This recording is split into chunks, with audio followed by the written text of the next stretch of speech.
सभी शिक्षक साथियों को नमस्कार। आज हम लोग मैथ के कुछ और महत्वपूर्ण क्वेश्चन देखने वाले हैं जो सक्षमता परीक्षा के लिए बहुत ही महत्वपूर्ण होने वाला है, क्योंकि ये जो क्वेश्चन है बीपीएससी के सिलेबस के बिल्कुल पैरेलल है। तो चलिए शुरू करते हैं। क्वेश्चन नंबर 1 है एक्स स्क्वायर एक्स के पावर 4 और एक्स के पावर 6 का एचसीएफ है। तो एचसीएफ में आपको हाईएस्ट कॉमन फैक्टर को देख लेना है कि कौन सा ऐसा फैक्टर है जो एक्स स्क्वायर एक्स के पावर 4 और एक्स के पावर 6 में कॉमन हो रहा है। तो तीनों फैक्टर को अगर हम लोग ध्यान से देखेंगे तो पता चलेगा कि एक्स स्क्वायर एक ऐसा टर्म है जो इसमें भी कॉमन है, इसमें भी कॉमन है और इसमें भी कॉमन है, और जो हाईएस्ट कॉमन होगा वही जो है इस क्वेश्चन का एचसीएफ हो जाएगा। ठीक है, इस प्रकार इस क्वेश्चन का जो सही आंसर होगा ऑप्शन ए एक्स स्क्वायर हो जाएगा। ठीक है, नेक्स्ट क्वेश्चन 2 है 2, 4, 6, 8, 10, 12, 14, 16, 18, 20 का औसत है।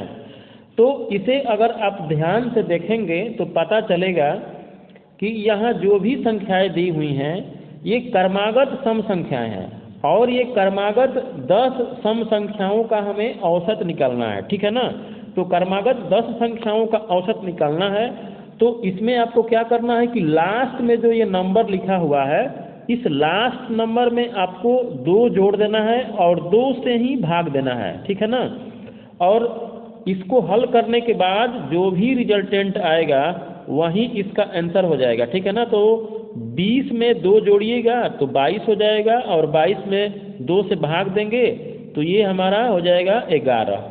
तो 11 जो है इस संख्या का औसत हो जाएगा। ठीक है ना, इस प्रकार इस क्वेश्चन का जो सही आंसर होगा ऑप्शन ए 11 हो जाएगा। ठीक है, नेक्स्ट क्वेश्चन 3 है कोई धन साधारण ब्याज की दर से 10 वर्ष में दुगना हो जाता है तो कितने वर्षों में उसी ब्याज की दर से वही धन तिगुना हो जाएगा। ठीक है ना, तो आपको क्या करना है, इसमें एक शॉर्ट ट्रिक लगा देना है।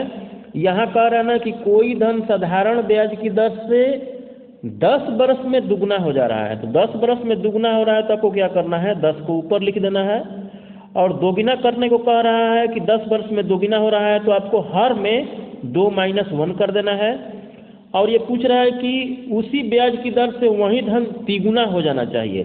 तो आपको क्या करना है गुणा कर देना है, और यहाँ 3 गुना लिखा हुआ है तो आपको 3 लिखना तो है लेकिन इसमें से -1 करके गुणा करना है। ठीक है ना, तो अगर इसे आप हल करेंगे तो 3 में से 1 घटाएंगे तो ये 2 हो जाएगा। ठीक है ना, ये 2 हो जाएगा।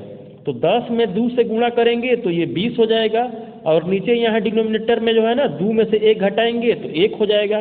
तो 20 में 1 से डिवाइड करेंगे तो कितना हो जाएगा 20 हो जाएगा, यानी वह जो धन है 20 वर्ष में 3 गुना हो जाएगा। ठीक है, इस प्रकार इस क्वेश्चन का जो सही आंसर होगा ऑप्शन बी हो जाएगा। ठीक है, नेक्स्ट क्वेश्चन 4 है किसी वर्ग की एक भुजा 20% बढ़ा दी जाए तो उसके क्षेत्रफल में कितना प्रतिशत वृद्धि होगा। इस प्रकार का क्वेश्चन अगर आपको पूछता है तो आपको क्या करना है कि 100 प्लस जितना प्रतिशत वृद्धि करने को कहेगा उसमें 20 जोड़ देना है और इसको कर देना है भाई स्क्वायर, और आपको 100 से ही भाग दे देना है और 100 घटा देना है। ठीक है ना, क्या करना है जितना प्रतिशत वर्ग के भुजा में बढ़ाने को कहेगा उसमें आपको 100 प्लस 20 कर देना है। ध्यान रखना है यहाँ आपको स्क्वायर करनी है और 100 से ही डिवाइड कर देना है और माइनस में 100 कर देना है।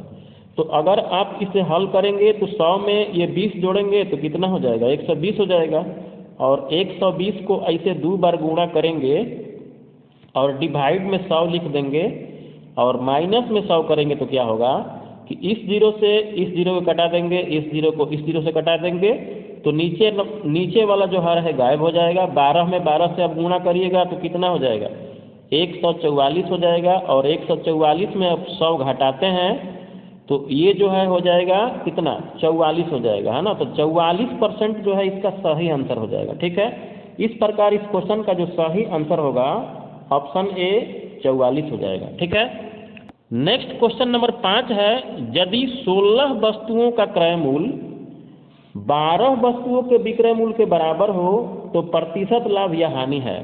तो देखिए इस प्रकार का अगर क्वेश्चन आए तो आपको क्या करनी है कि जो भी यहाँ क्रय मूल दिया हुआ है उस क्रय मूल में से इस विक्रय मूल को आपको घटा देना है और विक्रय मूल को ही आपको रखना है डिनोमिनेटर में, ठीक है। और आपको क्या करनी है 100 से गुणा कर देना है। तो अगर ऊपर वाला जो हम ये माइनस कर रहे हैं क्रय मूल में से विक्रय मूल घटा के, अगर ये प्लस में आता है तो समझ लीजिए कि लाभ प्रतिशत होगा और माइनस में आता है तो हानि प्रतिशत होगा, ठीक है। तो 16 में से 12 घटाएंगे तो ये 4 प्लस में आएगा, इसका मतलब कि लाभ प्रतिशत होगा। और 22 में 12 कर देना है, गुणा में 100 कर देना है, ठीक है ना।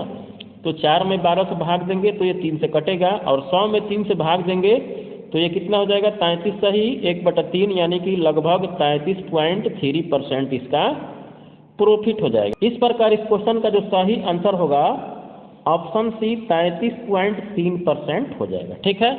अब चलते हैं अगले क्वेश्चन की ओर। नेक्स्ट क्वेश्चन 6 है, यदि द्विघात समीकरण ax² bx + c = 0 के दो मूल बराबर हो तो वह मूल है। यहाँ मूल की बात हो रही है तो आपको मूल निकालना है। तो ध्यान ये रखना है कि किसी भी द्विघात समीकरण के जब दो मूल बराबर होते हैं तो डिस्क्रिमिनेंट यानी कि d जो है ना वो 0 हो जाता है, ठीक है। तो जब d 0 हो जाता है तो भाई मेरा मूल कितना हो पाएगा, तो मूल का जो सूत्र होता है -b ± √d/2a होता है, ठीक है। तो यहाँ तो दो मूल बराबर हैं और जब दो मूल बराबर होगा तो हमारा d 0 हो जाएगा। तो यहाँ जब हम d 0 करेंगे तो ये पूरा प्रोसेस 0 हो जाएगा, ठीक है। तो हमारे पास बचेगा क्या भाई, तो हमारे पास बचेगा -b/2a और यही जो है उस द्विघात समीकरण का मूल हो जाएगा, ठीक है। इस प्रकार इस क्वेश्चन का जो सही आंसर होगा ऑप्शन सी -b/2a हो जाएगा, ठीक है। -b/2a इज राइट आंसर, ठीक है। अब चलते हैं अगले क्वेश्चन की ओर। नेक्स्ट क्वेश्चन 7 है, k के किस मान के लिए समीकरण युग्म 2x + 4y = 8 और kx + 2y - 6 = 0 के अद्वितीय हल होंगे। तो देखिए यहाँ अद्वितीय हल का कंडीशन होता है a1/a2 बराबर नहीं b1/b2, है ना। आपको इस सूत्र को ध्यान रखना है, ठीक है ना। तो यहाँ a1/a2 को हम लोग सेलेक्ट करें कि कौन a1 होगा, तो a1 के जगह पे यहाँ हम 2 रख देंगे तो ये 2 हो जाएगा और a2 के जगह पे यहाँ k रख देंगे तो 2/k हो जाएगा। बराबर नहीं रखेंगे, उसके बाद b1 के जगह पे यहाँ हम 4 रख देंगे और b2 के जगह पे यहाँ हम 2 रख देंगे, ठीक है। अब इसे हल करेंगे तो क्या होगा 2/k बराबर नहीं 4/2 हो जाएगा। अब इसे हम कटाते हैं तो क्या होता है, यहाँ 2 से कट जाएगा और बाई क्रॉस मल्टीप्लिकेशन करेंगे तो 2k does not equal to 2 हो जाएगा, ठीक है। इसे सॉल्व करेंगे तो k बराबर नहीं 2/2 बराबर 1 हो जाएगा, ठीक है ना। तो यहाँ 1 लिख देते हैं क्योंकि यहाँ से 2 जो है मल्टीप्लाई में है तो उधर जाकर डिवाइड में हो जाएगा तो 2/2 बराबर 1 हो जाएगा। तो यहाँ कह रहा है कि k का मान भाई साहब 1 के बराबर नहीं होगा। तो यहाँ ऑप्शन नंबर ए में लिखा हुआ है कि k का मान 1 के बराबर नहीं है, लेकिन आपको ध्यान ये रखना है कि ये कह रहा है कि k का मान 1 के बराबर नहीं है, लेकिन ऑप्शन नंबर बी में k बराबर 2 भी तो लिखा हुआ है और ऑप्शन सी में k बराबर 5 भी लिखा हुआ है। इसका मतलब ये हुआ कि k का मान 2 भी होगा 5 भी हो जाएगा और k बराबर नहीं 1 ऑप्शन में दिया हुआ है तो वो भी सही है भाई। तो इस प्रकार इस क्वेश्चन का जो सही आंसर होगा ऑप्शन डी उपरोक्त में सभी हो जाएगा, ठीक है। अगर इस क्वेश्चन को चेक करना हो तो k बराबर 2 रख के k बराबर 5 रख के आप देख सकते हैं, बिल्कुल इसका यूनिक सोल्यूशन हो पाएगा, ठीक है। अब चलते हैं अगले क्वेश्चन की ओर। नेक्स्ट क्वेश्चन 8 है, k के किस मान के लिए द्विघात समीकरण kx² 2x + 1 = 0 के मूल वास्तविक नहीं होंगे। तो मूल वास्तविक कब नहीं होता है, तो जब d का मान <0 होता है, यानी कि d का मान छोटा 0 होता है, उस सिचुएशन में मूल वास्तविक नहीं होता है। और d का सूत्र होता है b² - 4ac। तो आपको इतना तो करना पड़ेगा। अब b के जगह पे आपको क्या रखना है, b के जगह पे आपको रखना है 2, तो यहाँ 2a² - 4 इंटू a के जगह पे क्या रखिएगा, a के जगह पे आपको k रखना पड़ेगा और c के जगह पे 1 रखोगे तो इतना हो जाएगा, ठीक है। अब इसको हल करिएगा तो ये हो जाएगा 2 का स्क्वायर 4 और यहाँ माइनस है तो -4 के लेस देन 0, यानी कि इसे आगे थोड़ा सा आपको बढ़ाना पड़ेगा, 4 - 4 के छोटा 0। अब 4 - 4 के छोटा 0 को अगर आप सॉल्व करते हैं तो यहाँ -4 के लेस देन, इस 4 को इधर लाएंगे तो माइनस में 4 हो जाएगा, ठीक है। यहाँ से हम लोग अगर बोथ साइड में -4 से भाग देंगे तो ये -4 और -4 जो है कट जाएगा, ठीक है ना। लेकिन आपको ध्यान ये रखनी है कि -4 से अगर हम बोथ साइड में भाग देंगे तो उसका जो सिंबल है बदल जाता है, यानी कि इधर की ओर इसका मुंह घुमा हुआ है तो ये इधर हो जाएगा, और -4/4 से यहाँ भाग देंगे तो ये हो जाएगा 1, यानी कि लास्ट में कंडीशन हमारा आ रहा है कि k का मान जो है 1 से बड़ा होगा। तो अगर हम लोग ऑप्शन पे ध्यान से देखें तो पहला ऑप्शन में k बराबर 2 है, जो 1 से बड़ा जरूर है, ठीक है ना। और k बराबर -1, ये तो भाई 1 से छोटा हो जाएगा, और k बराबर -5 भी 1 से छोटा हो जाएगा, ठीक है। इस प्रकार इस क्वेश्चन का जो सही आंसर होगा ऑप्शन ए k बराबर 2 हो जाएगा, ठीक है। अब चलते हैं अगले क्वेश्चन की ओर। नेक्स्ट क्वेश्चन 9 है, किसी बेलन के आधार का क्षेत्रफल 247 मीटर स्क्वायर हो तथा ऊंचाई 10 मीटर हो तो उसका आयतन है। तो देखिए बेलन के आयतन का सूत्र होता है πr²h, ठीक है ना, πr² होता है।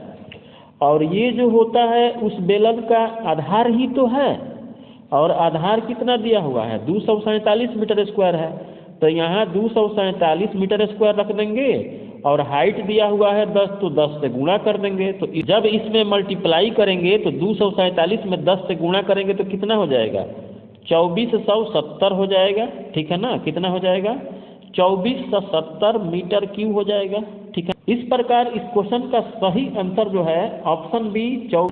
नेक्स्ट क्वेश्चन 10 है, x - 2 और x³ - 8 का HCF है। तो इसका अगर HCF पूछे तो इसका HCF निकालने के लिए हम लोग क्या करेंगे, x - 2 तो अब छोटा होगा नहीं, ये जितना है इसको उतना ही रख देना है। अब हमें क्या करना है, यहाँ जो x³ - 8 दिया हुआ है इसको तोड़ लेते हैं, तो इसको फार्मूला पे रखेंगे तो ये हो जाएगा x³ - 2 का क्यूब, और यहाँ a³ - b³ का फार्मूला हो जाएगा, इसको थोड़ा नीचे लिखते हैं। यहाँ फार्मूला रखेंगे तो a - b into a² plus ab into b² होता है, ठीक है। तो हमको क्या करना है, इसको मान लो ये 2 नंबर इक्वेशन है, हमको ये देखना है कि इस इक्वेशन में और इसमें कौन सा फैक्टर जो है कॉमन हो रहा है। तो इसको ध्यान से देखेंगे तो पता चलेगा कि x - 2 इसमें भी दिख रहा है और x - 2 पहले वाले टर्म में भी है, ठीक है ना। तो दोनों में कॉमन x - 2 ही हो रहा है, ठीक है ना। इस प्रकार इस क्वेश्चन का जो सही आंसर होगा x - 2 हो जाएगा, ठीक है ना, क्योंकि x - 2 दोनों में कॉमन हो रहा था, ठीक है ना। इस प्रकार इस क्वेश्चन का जो सही आंसर होगा ऑप्शन ए x - 2 हो जाएगा, ठीक है ना। x - 2 इज राइट आंसर, ठीक है। आज बस इतना ही।